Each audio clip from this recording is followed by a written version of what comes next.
Tout commence le 30 juin 1966. Kinshasa est en fête.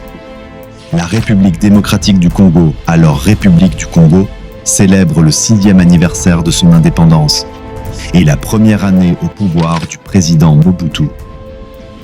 Pour le jeune leader, l'enjeu est immense.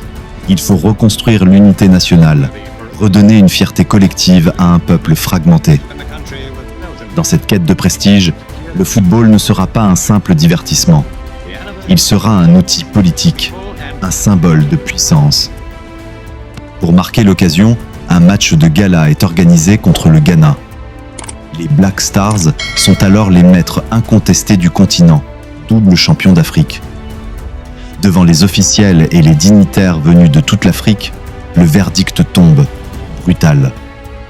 Les Léopards s'inclinent lourdement à domicile, 3-0.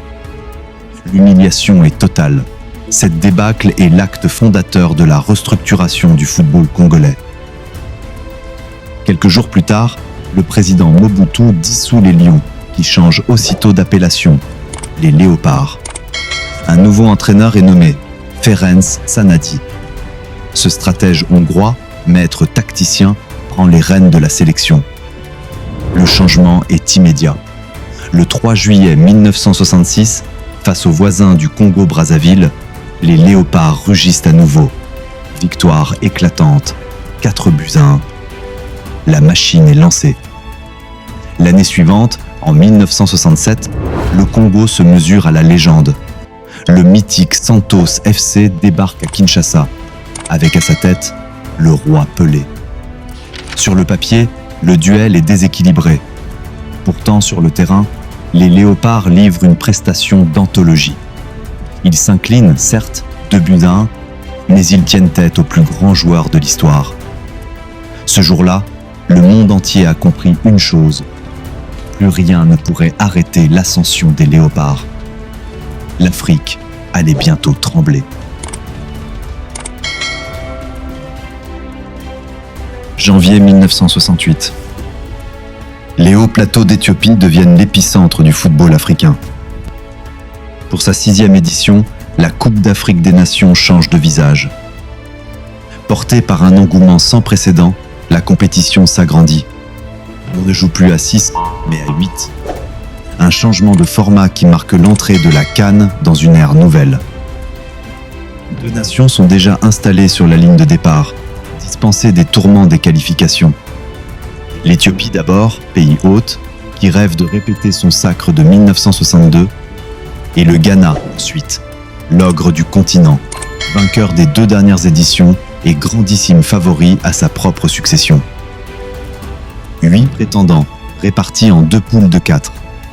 Seuls les 2 premiers de chaque groupe verront la lumière des demi-finales.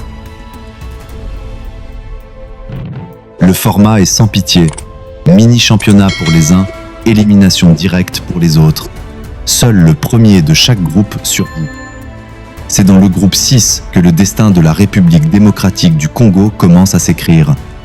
Leur premier obstacle, le Soudan. Un duel épique en 3 actes.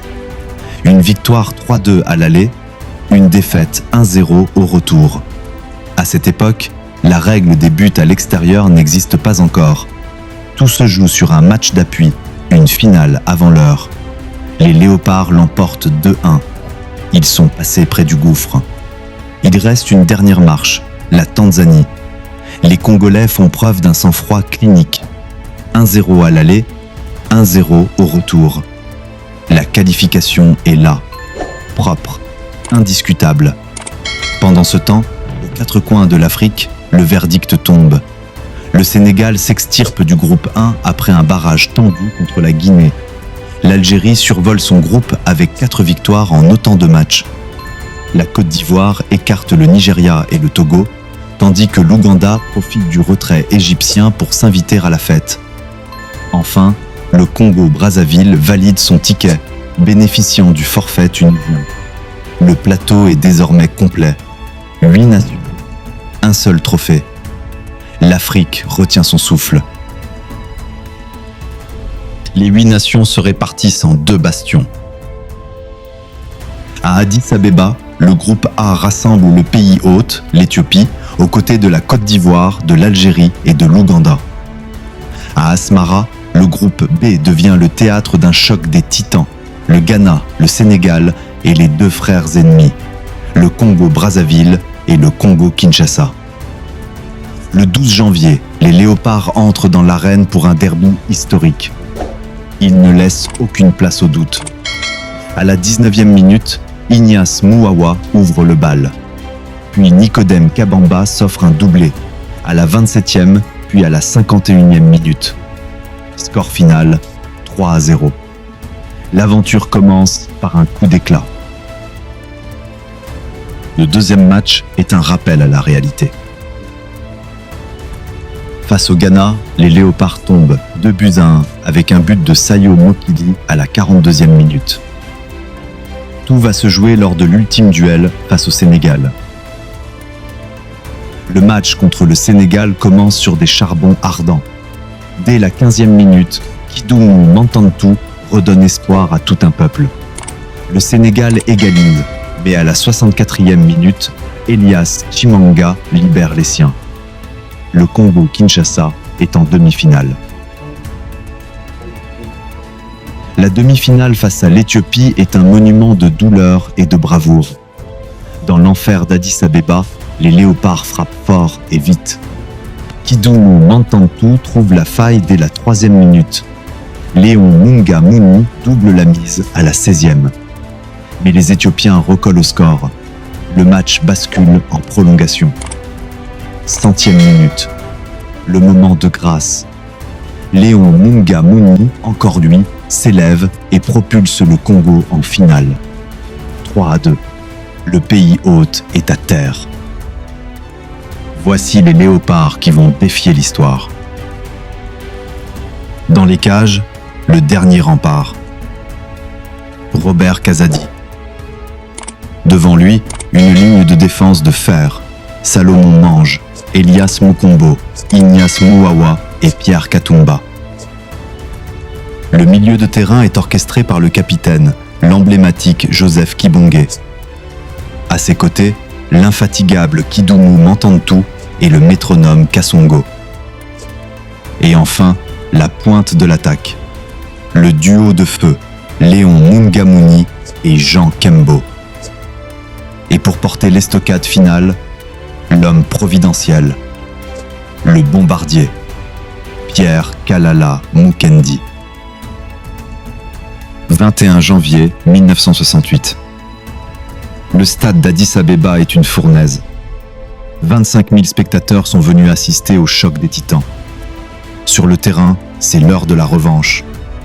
Les Léopards retrouvent leur bourreau de la phase de poule, le grand Ghana. Dès les premières minutes, le duel est étouffant.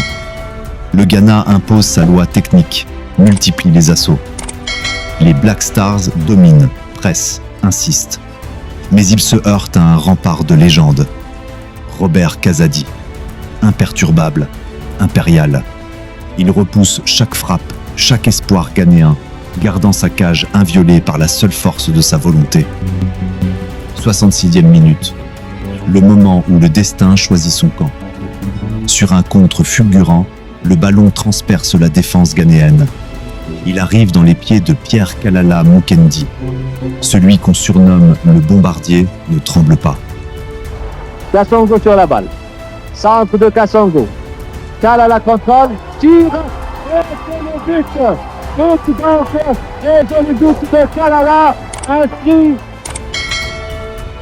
1-0. Le score restera gravé dans le marbre. Au coup de sifflet final, l'impossible devient réalité.